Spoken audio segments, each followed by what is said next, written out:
Shrita from Ave Maria Academy, Ekimata. ഞാൻ ഇന്നിവിടെ വന്നിരിക്കുന്നത് കൺഫ്യൂസിംഗ് ആയിട്ടുള്ള രണ്ട് വേർഡ്സ് നിങ്ങൾക്ക് പരിചയപ്പെടുത്താനാണ്. നിങ്ങൾ OET ലെറ്ററിലൊക്കെ ഒരുപാട് ഉപയോഗിക്കുന്നതാണ്. Complaint and complain. ഒരു സ്പെല്ലിംഗ് തമ്മിലുള്ള വ്യത്യാസം നമുക്ക് ആദ്യം നോക്കാം. Complaint COMPLAINT.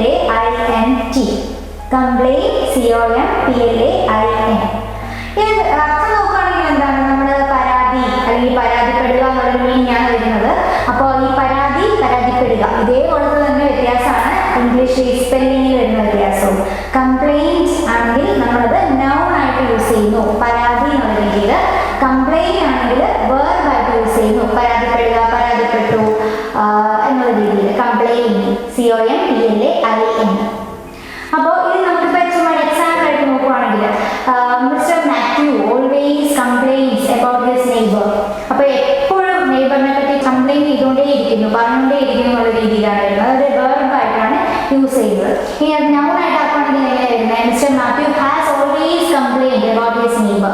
എപ്പോഴും നെയ്ബറിനെ പറ്റി കംപ്ലൈൻറ്റ് ഉണ്ട്. അപ്പോൾ അവിടെ കംപ്ലൈൻറ്റ് ഉണ്ടെന്ന് പറയുന്നത്, ആ കംപ്ലൈൻറ്റ് എന്ന് പറയുന്നത് പരാതി എന്ന് മാത്രം വരും. മറ്റേ കംപ്ലൈൻറ്റ്സ് എന്ന് പറഞ്ഞാൽ പരാതിപ്പെട്ടു എന്ന് വരും.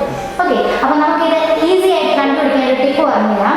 കംപ്ലൈൻറ്റ് എന്നുള്ളതിൽ ടി വരുന്നുണ്ട്. ആ ടി എന്ന് പറയുന്നത് തിങ്സിന് വേണ്ടിയിട്ടാണ് നോക്കുക. അതായത് ഓരോ കംപ്ലൈൻറ്റുകൾ പറയുക, ഓരോന്നായിട്ട്, അല്ലെങ്കിൽ തിങ്സ് ആയിട്ട് പറയുന്നതിനാണ് കംപ്ലൈൻറ്റ്. ടി വരുന്നത് അങ്ങനെ യൂസ് ചെയ്ത് നോക്കാം. കംപ്ലൈൻറ്റ് ടി ഫോർ തിങ്സ് നോക്കാം.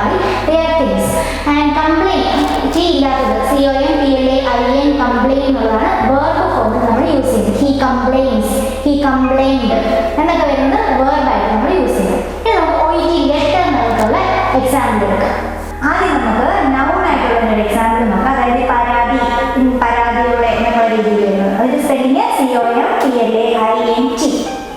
Mises Mary presented with the complaint of chest pain. Chest pain complaint അവിടെ വന്നു. ഓക്കെ, ഇനി നമുക്ക് വേർബ് ആയിട്ട് യൂസ് ചെയ്ത് നോക്കാം. Spelling COMPLAIN. Mister Thomas complaint of chest and abdominal pain. ഇവിടെ മിസ്റ്റർ തോമസ് കംപ്ലൈന്റ് ഓഫ്, അവൻ പരാതിപ്പെട്ടു, അവന് ചെസ്റ്റ് ആൻഡ് അബ്ഡോമിനൽ പെയിൻ ഒക്കെ ഉണ്ടെന്ന്. ഓക്കെ, അപ്പൊ ഇതാണ് തമ്മിലുള്ള മെയിൻ വ്യത്യാസം. എല്ലാവർക്കും മനസ്സിലായി കരുതുന്നു.